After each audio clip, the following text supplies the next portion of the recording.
Guess who just learned how to drive a stick shift, bitch? I say bitch in the most affectionate terms possible. Oh. And now I'm back in bed because, all right, let's go over the stick shift first. So she basically showed me how it works and all the different things that can happen before we even pulled out. She's actually a very good teacher. It's crazy to me how different she is than how I remember her. Like, I don't see her that terribly often, even though we live in the same house, the same building. It's like divided in two. So like me and my older sister live on this side, and then her and her boyfriend and my little brother live on the other side. So I only really see her probably once every 2 months. Sometimes more, but rarely. But she's a mom, you know? She's an adult. She's had to train people at work for years. Like, she's not the reckless, impulsive teenage girl I remember, you know? I'm proud of her. I'm so proud of her. Somewhere along the way, she became an adult on me. And she just taught me how to drive stick. How crazy is that? My other older sister, the one that taught me how to drive again, she was supposed to, but she's on that cruise. So, essentially, the car that I use has like some kind of leak right now, and it made it undrivable, and the shop is having trouble getting it in. So, like, we've been waiting for them to come tow it back to the dealership for the last like 4 or 5 days. So I just haven't been driving it. I've been getting rides to trivia. And I haven't been able to go on my Lake Elkhorn walks. I haven't been able to run and go places and do things. So I've been a little cooped up. But now that I can effectively drive stick, I will be able to go out and do things again.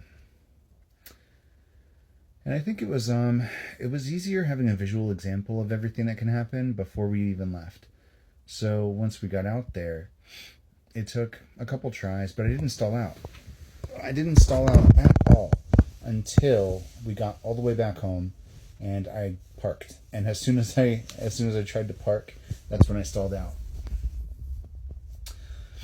But I shifted into every gear but fifth, and I drove home on, they weren't like busy roads, but they were roads with cars on them. I had to like do real driving. And I'm super proud of myself because I drove a stick for 1 year in like 2010, and I don't really remember a lot from back then. My sister used the analogy when we were first talking about this. She was like, it's like riding a bike. And I was like, I'm not sure I remember how to do that either. And she was like, people don't forget how to ride bikes.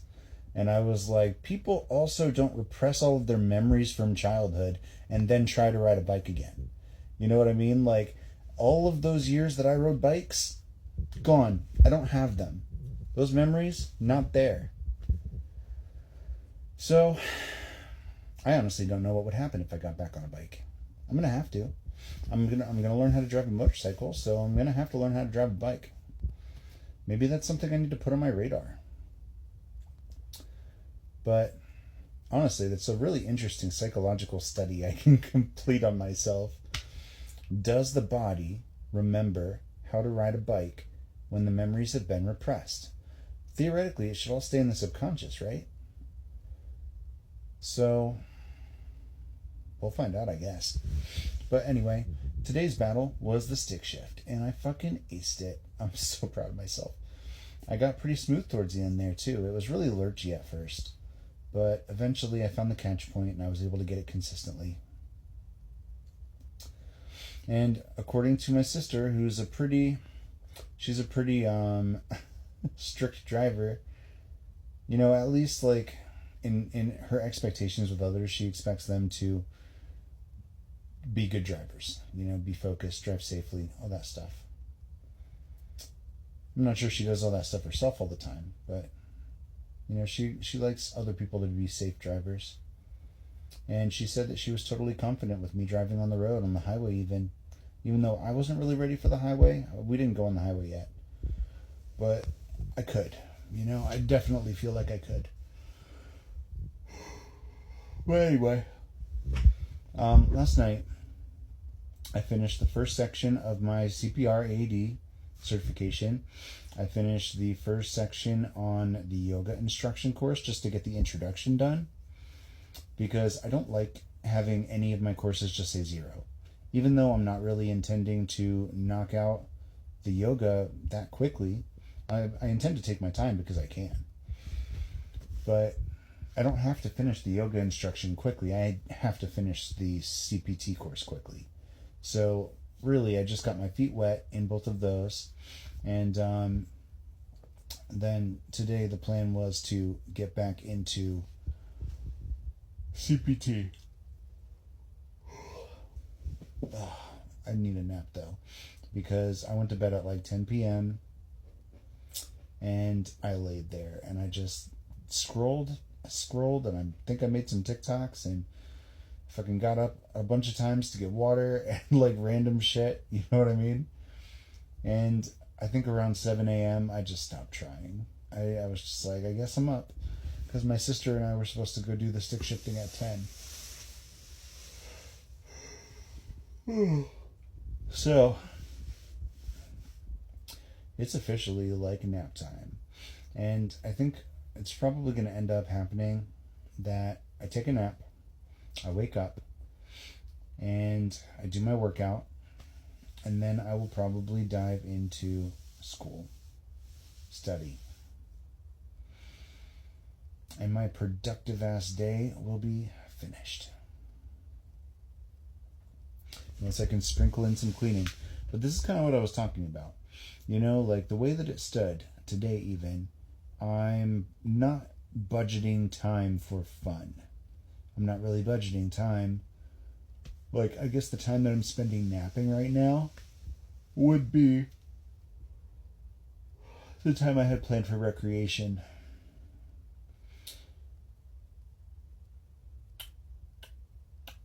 I wonder if I really just need to take a look at my schedule and just like plan out everything that I'm doing.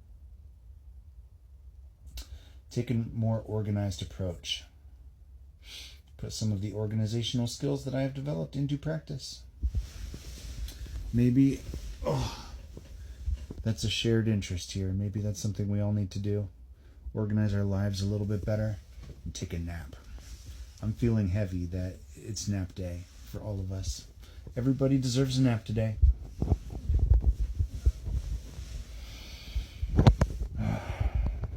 So comfortable. And I think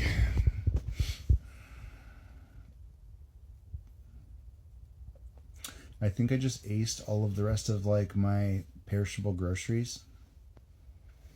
Like I tried to use up everything in the fridge that I was going to use up, and like some stuff's going to go bad. Like there's like lettuces and tofu that I didn't finish. But I might just let those go and start my fast. Because I'm going to do a fast to kickstart ketosis. I'm going to kickstart ketosis with a fast. And I think instead of telling myself like I'm going to do 3 days, because last time what happened was I was like, I'm going to do 3 days. I'm going to do 3 days.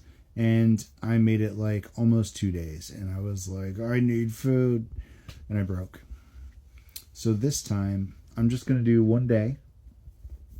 And I'm going to assess how I feel. And then I will decide if I'm doing another day, or if I'm going to start in on the ketogenic diet. But my acid reflux came back today, and that means that it's time to eliminate carbs, because I hate that shit. I hate acid reflux. And, this whole rant was less a channel message and less a reading, and it was more just a life update. But, maybe there's a little gem in there somewhere that will apply to your life. I think sometimes it's good to celebrate your wins. And even if that's just talking about it,